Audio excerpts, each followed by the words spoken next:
Nosso tema de hoje envolve uma área do conhecimento, direito, espiritismo e comunicação, que certamente constitui a de maior complexidade. Comunicação, sob o ponto de vista sociológico, é o processo pelo qual pensamentos, ideias e sentimentos se transmitem de indivíduos, de pessoas para pessoas, proporcionando a interação social. A nossa linguagem, a nossa maneira de nos comunicar um com os outros, ela pode ser verbal, como agora, ou não verbal. Ela pode ser consciente ou inconsciente. Ela pode ser voluntária ou involuntária. Ela pode ser escrita, pode ser gestual, pode ser simbólica, visual, sonora, através de instrumentos e símbolos. Enfim, envolve uma gama tão ampla que seria difícil enumerar todas as possibilidades. Um breve histórico sobre o tema que vamos rapidamente abordar e a sua importância diante do direito do espiritismo revela que os primeiros estudos começaram com Charles Darwin. No livro A Expressão em Seres Humanos e Animais, Darwin defendia que os mamíferos demonstravam emoções através do seu comportamento, que podiam ser perfeitamente identificadas e listadas. Eles se comunicavam. Uma linguagem corporal que é a linguagem mais primitiva e que conservamos até hoje. Curiosamente, nós podemos dizer uma coisa e o nosso corpo outra.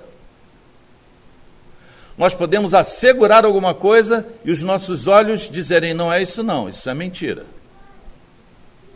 E quem sabe fazer essa leitura, desde logo vê a complexidade que envolve essas relações. Porque essa linguagem primitiva, que começou 40 mil anos antes de nós, ela foi construída a partir da vivência reptiliana, né? Quando nos tornamos mamíferos, através do segundo andar do cérebro, chamado mesencéfalo, ou o sistema límbico, o sistema emocional. É exatamente ali que ela se estruturou para se integrar, interagir, seres com seres. Entretanto, algumas reações do nosso comportamento ainda obedecem aos instintos, que estão no primeiro andar do cérebro, é o sistema reptiliano, é o mais primitivo. Mas a maioria das reações está no cérebro límbico, emocional. Apenas há 4 mil anos começamos a nos utilizar de símbolos escritos para nos comunicarmos.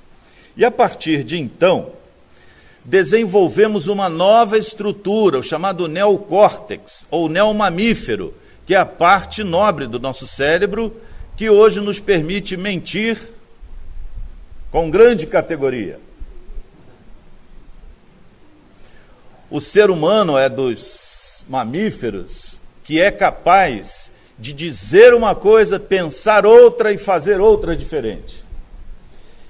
E quem olha não sabe bem o que está acontecendo, né? Os especialistas da comunicação social dizem que isso é uma contradição performática, mas essa é uma expressão técnica, especialmente entre espíritas, que cuidam da comunicação social espírita, que é um dilema, é um drama. E por que a comunicação social espírita é um drama? E já precisamos desde logo sublinhar isso. Porque os que se encontram aqui fazem parte da nata da população. As estatísticas do IBGE demonstram que o espiritismo cresce de maneira muito importante nas camadas de maior nível cultural. Não que sejam os mais ricos ou mais poderosos, mas que detêm maior nível cultural. E é por isso que muitos nos acham elitistas, excludentes, que a nossa mensagem não é capaz de chegar ao povão. E recomendam que a gente use expressão tão vulgar que acabe comprometendo ou degenerando os próprios conceitos que emitimos, o que seria um contrassenso. A comunicação espírita se debate com esse problema. Como fazer chegar a mensagem espírita para uma população de 70% de analfabetos funcionais. Esse é o drama brasileiro. 70% da nossa população não sabe ler. Não são analfabetos, mas são analfabetos funcionais. Não passaram da silabação. Não combinam bem conceitos contidos em 2, 3 expressões. Pior ainda quando se combinam elas. E aqui continuamos falando de comunicação. Com todas as dificuldades já enunciadas, mesmo quando queremos dizer alguma coisa, como nos preveniu Emmanuel, é preciso muito cuidado com o que emitimos. Porque nem sempre somos compreendidos. Mas, no nível em que estamos agora, com a capacidade de falsear, mentir, simular, ou seja, parecer uma coisa que não é, ou dissimular, ocultar alguma coisa que temos e não queremos que seja vista, vejam, o nível de complexidade aumenta de uma maneira absurda. O neocórtex, que são os córtex cerebrais, a estrutura mais moderna do nosso cérebro, é que nos permite, que nos habilitou esse tipo de conduta. Falseando a verdade, omitindo-a ou compuscando-a, transformando-a. Paul Ekman, estudando o livro e as propostas de Charles Darwin, levou 50 anos para listar algumas condutas que todos têm e não precisam nem aprender, porque no mundo todo é assim, ao longo da história foi assim e vai continuar sendo assim por muito tempo. As expressões de ódio, de alegria, tristeza, dor, medo, vergonha ou surpresa são ditas ou manifestadas ou expressas da mesma forma em qualquer língua, em qualquer cultura, em qualquer lugar do mundo, em qualquer momento da história. São 7 movimentos gestuais que indicam expressões, o que vai na alma, muitas vezes, a despeito de nós queremos ocultá-la, né?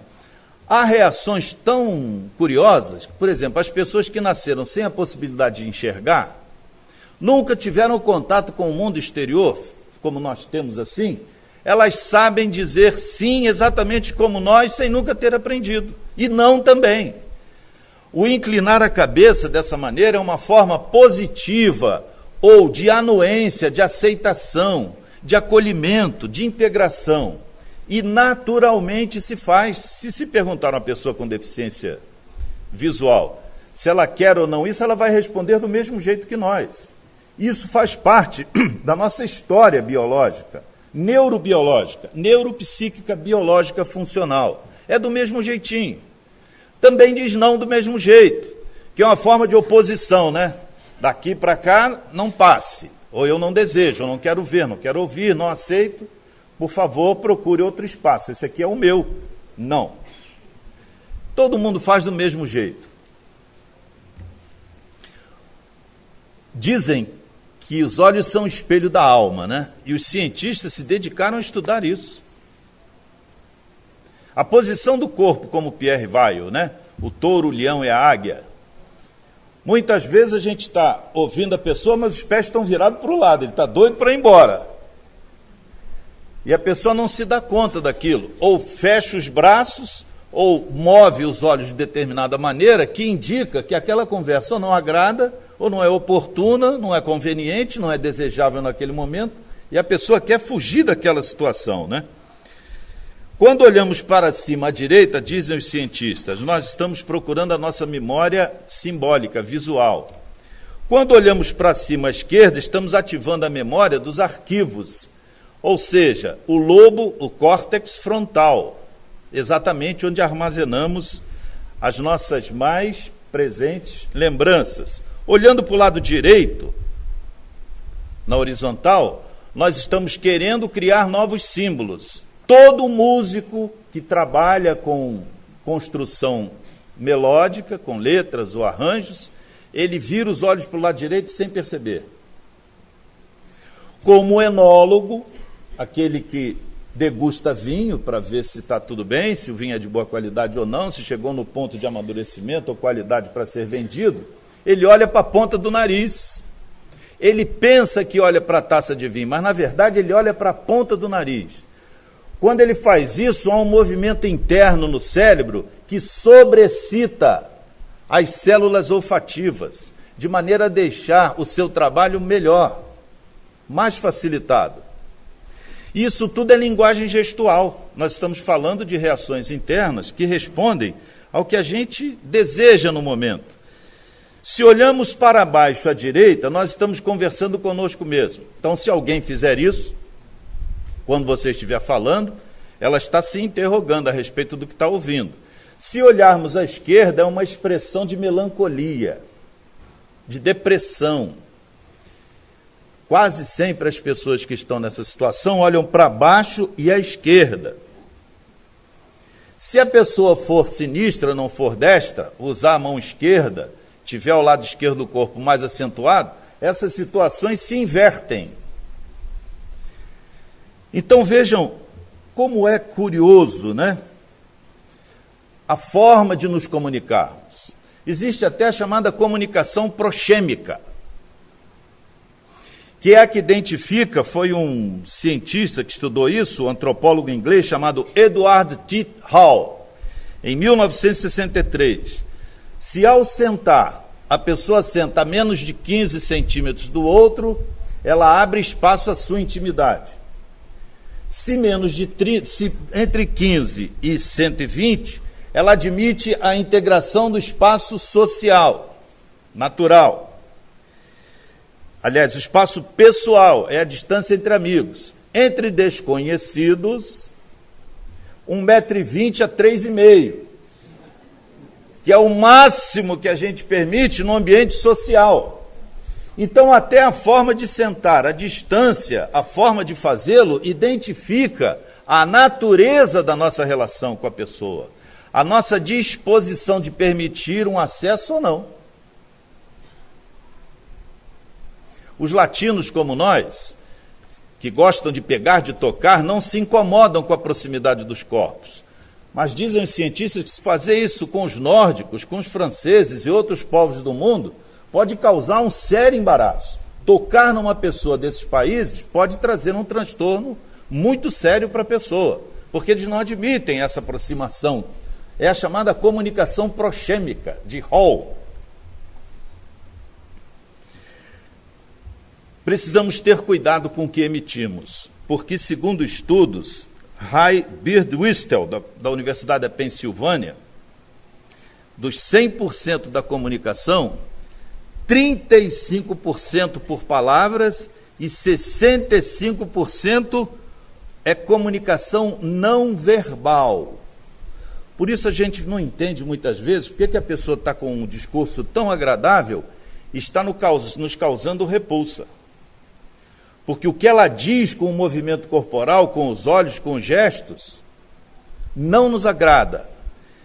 Pode identificar uma mentira, uma traição, uma armadilha, uma maneira de nos envolver. Então isso, a gente reage de maneira límbica, emocional, instintiva, reptiliana, sem pensar. Já houve um estudo nesse sentido com tomógrafos de última geração que examinam o nosso cérebro enquanto ele funciona, né? Chamados tomógrafos de pósitrons, tomógrafos funcionais. O disparo de uma centelha dessa é de 300 milissegundos. Ou seja, divide o segundo em 1000, pega 300 partes, e é o que acontece dentro da nossa cabeça, movimentando todo o sistema de maneira imediata. A partir do primeiro contato com a pessoa, da primeira visão. Mehrabian chegou ao nível de pesquisa que ao dizer que a palavra apenas ocupa 7% da comunicação. A comunicação paraverbal, que é a tonalidade, a modulação, o ritmo, a forma de dizer, ocupa mais 35%. E os outros 38%, os outros 55% são da comunicação gestual. Se alguém vos falar com o ombro em desalinho, vai demonstrar desequilíbrio, o discurso fica desagradável. Portar-se diante de um homem de frente é arriscar-se a uma resposta agressiva. Toda vez que tivermos que discutir alguma coisa com um homem do gênero masculino, nós devemos nos colocar ao lado, lembrando o sistema de compartilhamento de problemas desde a época da caça. Porque quando os dois estão virados para a caça, não há nenhuma ameaça. Quando dois homens se voltam um para o outro, numa posição de duelo, admite-se lá o nosso réptil, o nosso mamífero, admite que ali nós estamos numa situação de confronto. E é um problema tentar resolver questões com seres humanos do gênero masculino frente a frente. É melhor conversar de lado. Vendo futebol, então, é ótimo. Porque o futebol hoje é a caça do passado. Ou as lutas, ou as atividades masculinas. Agora vejam o desastre. A gente lê isso, aprende, aí eu vou conversar com a Zilá, me coloco de lado. É o contrário. A mulher, quando não tem a recepção frontal, ela rejeita no primeiro momento. Porque a mulher tem a capacidade de ler a linguagem límbica. E quase sempre é mais difícil mentir para uma mulher do que para um homem. Porque o homem não observa esse espaço. O nosso cérebro nessa relação ocupa só 7%, 8%. Da mulher é 65% ocupado quando ela está interessada em alguma coisa e está observando. Quer dizer, tentar resolver alguma coisa com a mulher falando de lado é o fracasso certo, imediato e irrecorrível. Vejam quantas situações podem surgir apenas dos requisitos de uma comunicação. E nós estamos dependendo disso o tempo todo para resolver problemas. Quando dois centros de poder se aproximam, duas pessoas, eis aí um fenômeno chamado pelos que estudam a teoria do poder como defrontação. A defrontação é um ato natural, ocorre o tempo todo, quando dois centros de poder se aproximam. Mas ela pode se transformar em confrontação se aqueles que se relacionam não souberem fazê-lo. E a confrontação é um ato voluntário, consciente, que leva quase sempre ao conflito.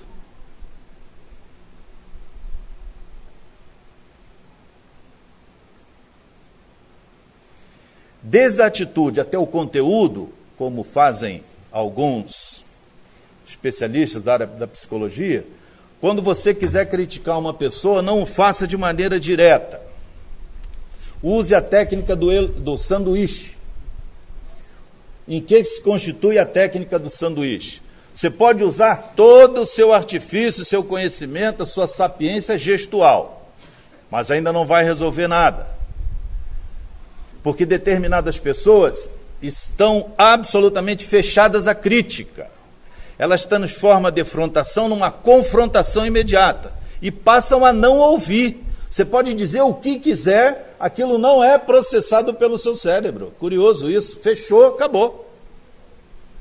Mas eu estou te explicando isso, você não está me compreendendo. E quando você estiver dizendo isso, ela está fechada a compreensão. Não adianta, não vai ouvir, não vai entender, não vai aceitar, não vai acessar.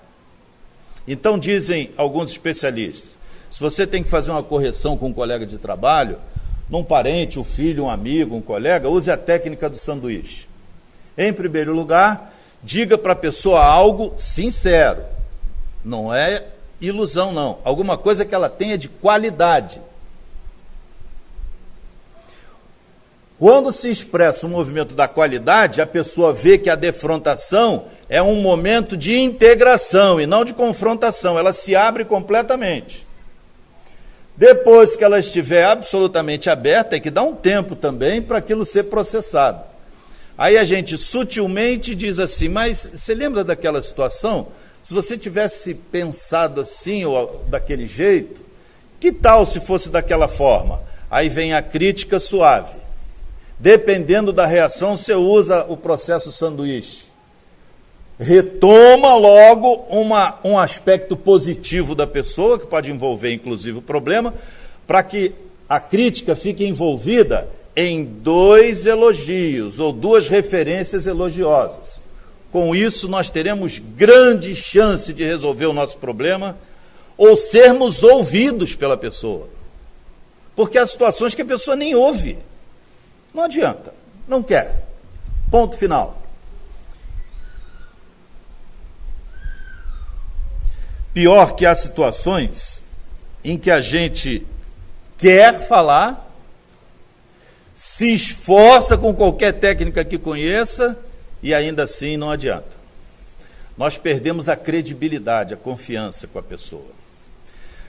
Mário Quintana enuncia um dilema que, para aqueles que escrevem, nós estamos passando dos gestos da palavra para a escrita. Mário Quintana descreve um dilema que é muito curioso. Diz ele: a gente pensa em escrever uma coisa, acaba escrevendo outra. Quem nos lê identifica uma outra, que não é nem a primeira nem a segunda. E a coisa propriamente dita acaba percebendo que não foi propriamente dita. É o chamado dilema de Mário Quintana. Então, por mais que nos envolvamos na questão do relacionamento, da preocupação gestual, comportamental, da palavra, do conteúdo que elas expressam, ainda assim há um nível de dissonância, de discordância, de confusão ainda presente, o que revela a complexidade desse processo e a importância deles para nós refletirmos, especialmente num momento como o nosso, de grandes crises e grandes conflitos individuais e coletivos. A própria forma de ser, de se expressar, identifica-nos perante os outros de uma maneira completamente diferente do que a gente pensa que é. Nós temos um conceito acerca de nós mesmos, que não se identifica com o conceito daqueles que nos ouvem, que se relacionam conosco 20, 30, 50 anos. Eles nos veem de uma outra maneira. E a parte real dessa relação, nenhum dos dois percebe. Nem é o próprio conceito, nem aquele que é emitido pelo que convive junto, nem o que agora, por exemplo, estão emitindo todos. Nós estamos sendo o tempo todo julgados, avaliados, sopesados, sentidos, percebidos. E a partir dessa sensação, começa com 300 ou 100 milissegundos, e a partir daí é que o que se fala, o que se sente, o que se ouve pode ou não ser acessado. Por isso o direito tem grande preocupação em delimitar esses direitos e deveres. A nossa Constituição o faz de maneira clara.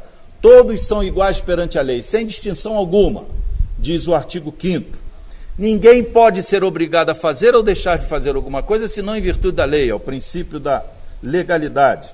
É livre, absolutamente livre a expressão do pensamento, sendo vedado o anonimato. Aqui a Constituição, artigo 5º, inciso 4, garante a liberdade de expressão, a liberdade de pensar.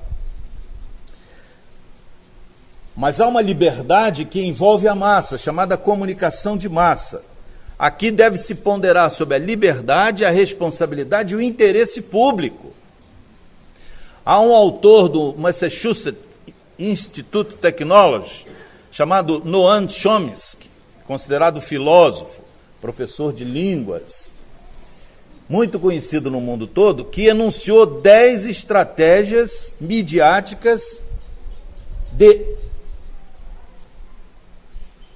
transformar ou ocultar as verdadeiras intenções de tudo que a gente vê no rádio, na televisão, em todos os instrumentos midiáticos. Média já é instrumento, né? Em todas as áreas da comunicação de massa. 10 estratégias. Uma delas é aquele dilema do espiritismo. Traduzir a doutrina espírita para compreensão vulgar, sem valer-se de expressões e temas que comprometam a própria dignidade da expressão, que é o que acontece. André Luiz, no livro Libertação, relata-nos uma situação muito curiosa. Ele, Gúbio e Eloy penetravam numa área de grande densidade sombria, onde foram resgatar Gregório, e o que caracterizava o entorno dessas cidades era o linguajar das pessoas. E que linguajar era esse? Era um linguajar empobrecido, vocabulário pequeno, palavras toscas, rudes. Quase sempre o que consideramos palavras de baixo calão. Elas têm uma energia característica. Toda vez que usamos uma palavra de baixa densidade, ela irradia em torno de nós aquela repercussão. Há palavras que só pela enunciação já trazem uma carga desconfortável. Especialmente quando queremos ferir, atingir. Então é preciso não entrar uma das 10 estratégias que Noam Chomsky alerta, é exatamente essa, a de que os meios de comunicação se valem de uma linguagem que é própria para uma criança, de uma pessoa até 12 anos, porque a mensagem tem que ser rápida e impactante, tem que ter algum grau de novidade ou de absurdo para chamar a atenção. Daí nos vermos envolvidos em tantas notícias e tantas situações que nos causam mal-estar, especialmente de violência, de corrupção, de excessos sexuais, violência contra idosos, contra crianças, coisas que são bárbaras, porque isso atrai e mantém magnetizado o sistema límbico da pessoa. Alguns meios de comunicação visando o lucro e alguns não bem intencionados em usar a chamada massa, que é um conceito específico dessa área, se utilizam de mensagens que não têm a ver com os nossos interesses. É preciso estar atento a isso. Grande parte da mídia hoje se vale disso. Eles precisam se manter, logo tem interesse de lucro imediato, de manter seus patrocinadores. Interesse material puro, dinheiro. Muitos são até subvencionados. Então a gente precisa ter cuidado com o que ouve, porque nós precisamos ter também cuidado com o que a gente pensa. Esses estímulos deflagram em nós estímulos que precisam estar sob controle. Por isso a Constituição brasileira, ao falar sobre a liberdade de expressão, diz que a manifestação do pensamento, no artigo 220, a criação, a expressão e a informação, sob qualquer forma, processo ou veículo, não sofrerão restrição, observado o disposto nessa Constituição. Mas tudo que gerar dano pessoal ou coletivo, ou à imagem, ou patrimônio jurídico das pessoas, é passível de indenização. Está no capítulo das garantias individuais. Exatamente porque tem que contrabalançar a liberdade, que é total, com a responsabilidade do que se faz. Hoje, alguns veículos de comunicação condenam as pessoas e nem precisa mais do judiciário, porque aquela pessoa está amaldiçoada. Tem um magistrado em São Paulo que não pode sair para comer pizza. E por que ele não pode? Porque ele é vaiado. As pessoas começam a vaiar, ele tem que sair. Ele já não tem mais aonde ir em São Paulo. Tão famoso ficou pelas coisas que envolveram a sua vida profissional. Ele não consegue mais. E ainda não tinha sido julgado. E nem podia sair do país, porque estava sendo processado. O que significa? Ele já foi condenado. A opinião pública acabou de condená-lo de maneira definitiva, apesar de não ter havido uma sentença condenatória definitiva. Muitas teorias expõem essa possibilidade de se atingir um grande número de pessoas sem que elas tenham consciência disso. Hoje, adverte Noam Chomsky, o avanço tecnológico dos instrumentos E o conhecimento da funcionalidade da mente humana chegou a um nível tal que nós estamos sendo manipulados. O tempo todo. E fica muito difícil dizer isso de uma tribuna espírita, porque parece que nós estamos com um discurso de exclusão ideológica, né? Só vale o que pode ser dito aqui dentro, o que tiver na doutrina de Kardec. Significa dizer, como expõe o espírita Luiz Signatis em Goiânia, que é um senhor dedicado à comunicação social, a gente vive perigosamente nos dois extremos, reproduzindo o sistema de exclusão com preconceitos, porque há muito preconceito ainda no espiritismo, né? No espiritismo não, nos espíritas. O espiritismo não tem preconceito, os espíritas o têm. Até nas manifestações mediúnicas. Vem cá, você é médium, mas é médium como? Não, eu nasci assim, mas nasceu assim e você desenvolve ou trabalha a sua mediunidade como? Ah, não, eu tenho um grupo de amigos em casa, de vez em quando a gente faz umas experiências. Mas peraí, você não conhece o livro dos médiuns? Não estudou o livro dos espíritos? Não conhece o Pentateuco? Não, nunca li isso não. Não, então você não é espírita. Não, mas eu lido com os espíritos. Não, mas você não é espírita. Você é médium. Isso é mediunismo, não é espiritismo. E a gente naturalmente começa a excluir a cultura afro-brasileira, que tem grande importância no país, que não foi rejeitada nem por Bezerra de Menezes. Num dos seus livros ele relata que se valeu de uma médium no ambiente afro-brasileiro para fazer a intervenção espiritual que precisava, porque era o único instrumento que ele podia contar, e o melhor, não era o único só, era o melhor naquele momento, onde ele encontrava amor, a possibilidade de socorrer através daquela médium, mas ela não era espírita estrito sensu. Então vejam como as coisas se complicam num mundo chamado de aldeia global, né? Um espirro na China pode causar pneumonia epidêmica no resto do mundo, né? Um ato tresloucado de um dirigente na televisão norte-americana levou no mundo inteiro ao aumento de estatística de suicídio da forma como ele fez diante das câmeras. Isso está rigorosamente listado. É a linguagem não verbal, é a linguagem gestual, por atos, palavras.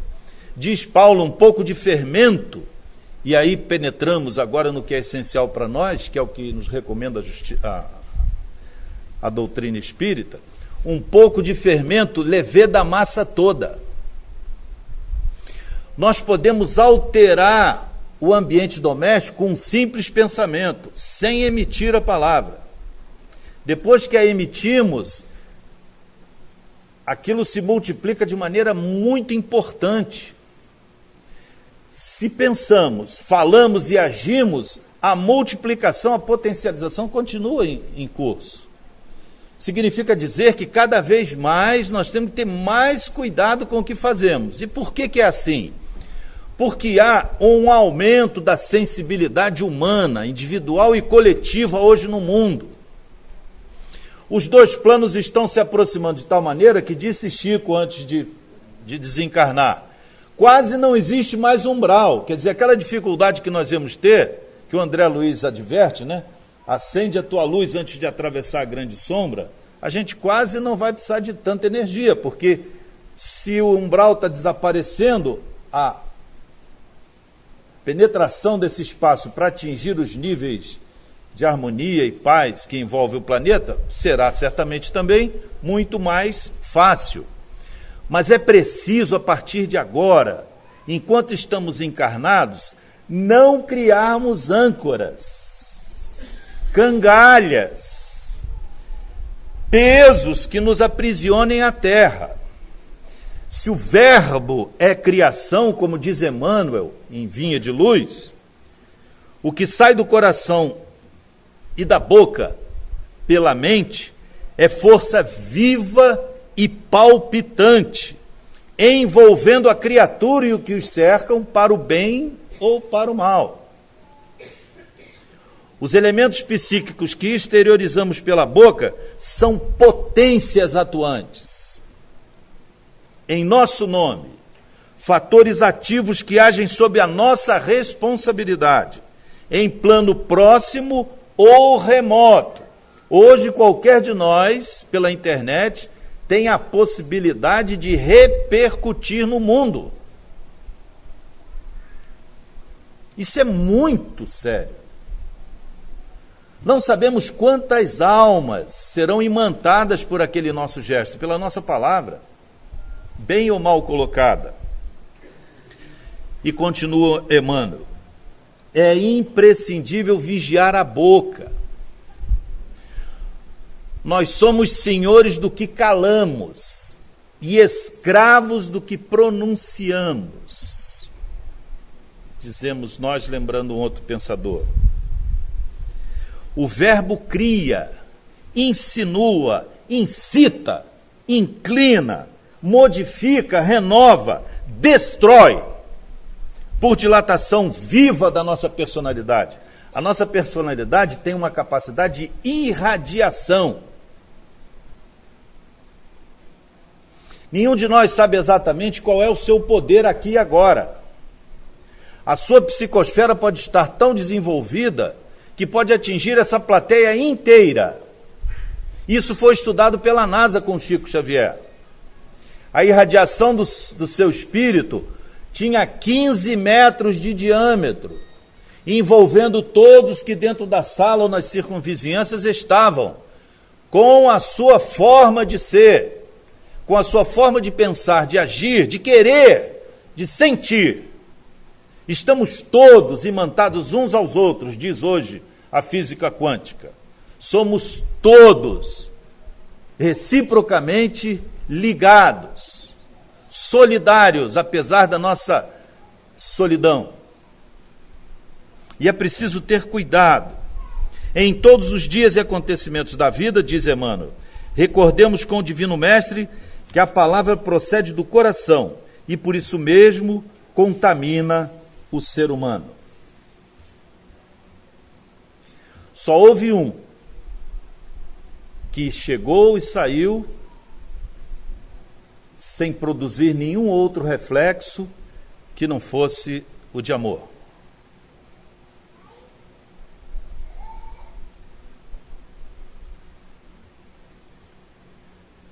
Como diz o próprio Emmanuel,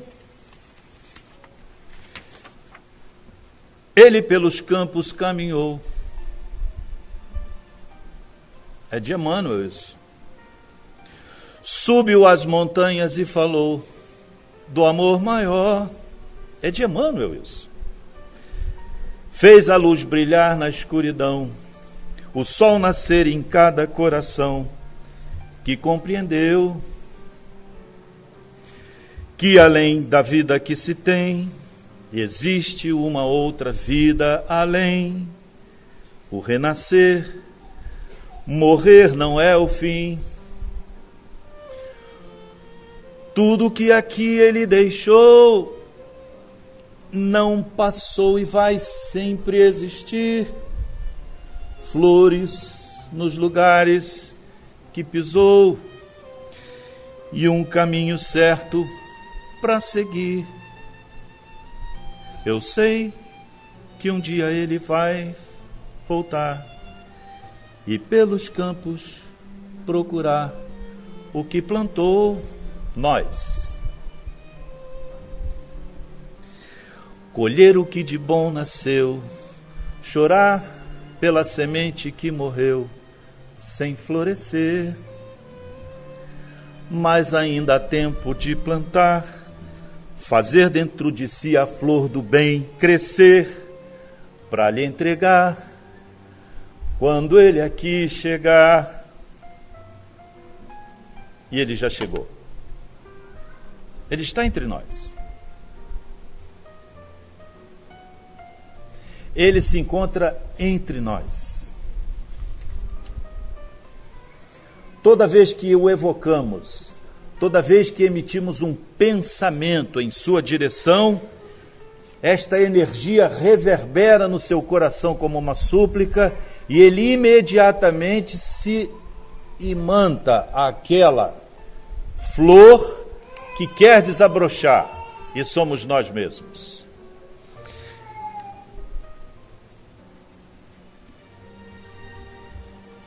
É preciso confiar, é preciso seguir, é preciso procurar, é preciso bater, é preciso agir, porque ninguém tem fé. A fé se faz, a fé não se obtém. Fé não é algo que se possa comprar, que se possa trocar, que se possa adquirir. É algo que se pode conquistar. E quem está nos dizer isso é George Weiland, psiquiatra e pesquisador de Harvard, que estudou a fé sob o ponto de vista neurológico.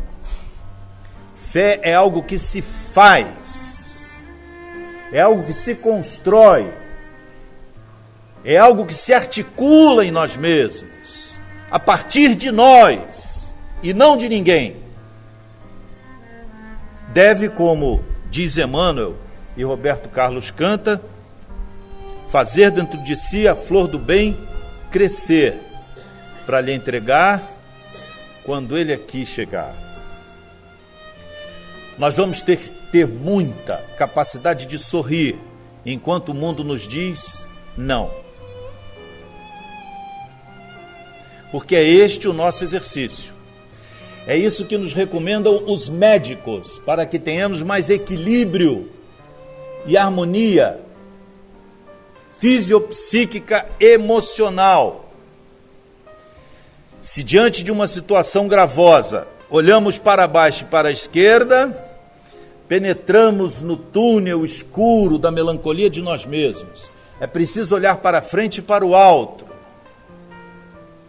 certos de que somos amados, de que estamos o tempo todo envolvidos na misericórdia divina, que Ele espera de nós o primeiro passo. Por isso, bem-aventurados os aflitos, vinde a mim, todos vós, que estáis aflitos e sobrecarregados, que eu vos aliviarei. É preciso ir a Ele, porque Ele já está conosco, Ele está entre nós. Mas tal como começamos toda essa conversa, há os que estão juntos, mas separados, porque não se ouvem, não se comunicam, não sentem, não querem sentir, não querem remover de si as escamas que envolvem a sua visão, como Paulo na estrada de Damasco, e aguardam o momento da sua estrada de Damasco. Mas é preciso caminhar nessa estrada. Ninguém vence uma légua sem dar o primeiro passo. É impossível isso. Paulo precisou procurar pelo mundo a luz que ele julgava deter. E nós precisamos abrir-nos para a sublime fecundação. Há um outro fenômeno coletivo acontecendo no mundo inteiro que se repete agora. Há uma quietude, uma harmonia, um enlevo, uma serenidade que não é produto de nenhum de nós. Também não é resultado do somatório das nossas vontades, de uma consciência externa que, penetrando na nossa psicosfera como agora, harmoniza-nos, faz-nos convergir em luz e desejo para o ponto ideal. É onde ele se encontra agora. Reclamando no recôndito do nosso coração que o sintamos. Não adianta querer vê-lo, nem ouvi-lo, sem senti-lo. Primeiro movimento de comunicação dos mamíferos, Charles Darwin. 3,5 milhões de anos começou tudo assim. A gente precisa sentir primeiro, para depois ouvir e por último ver, exatamente na hierarquia dos sentidos. Que a paz do Senhor, presente neste momento, que a irradiação poderosa da sua luz invada-nos o íntimo, Senhor, apesar da nossa resistência. Dá que possamos, por tua misericórdia, Senhor, enxergar aquilo que nos recusamos a ver em nós mesmos e nos obstruem, nos impedem, nos atrasam o sublime contato com o vosso coração. Dá que possamos descobrir em nós, Senhor, aquilo que impede a minha, a nossa, a vossa, a tua comunicação conosco. Neste momento de singular beleza, traga-nos, Senhor, a tua energia indulgente, misericordiosa, que não vê erros nem sombras e recupera no lodo o lírio precioso das nossas almas. Quebra em nós o quartzo insistente das nossas conveniências, Senhor, para que a esmeralda que retemos todos em nosso íntimo cintile, refulja na tua direção, Senhor, identificando-nos a possibilidade da sublime integração contigo.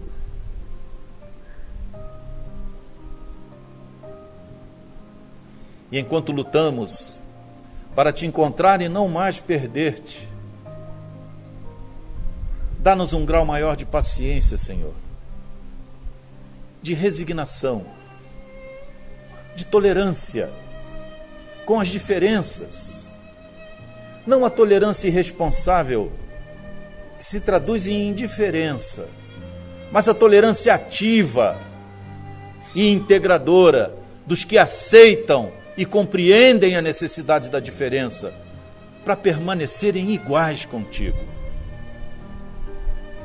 Neste momento decisivo da existência terrestre de todos nós, traga-nos fundamentalmente a coragem de prosseguirmos, Senhor, enquanto os nossos joelhos desconjuntados, a nossa alma aflita, o nosso coração aturdido, reclama a tua bênção, a tua presença, o teu amparo, a esperança, o consolo que todos anelamos, simplesmente para permanecer contigo.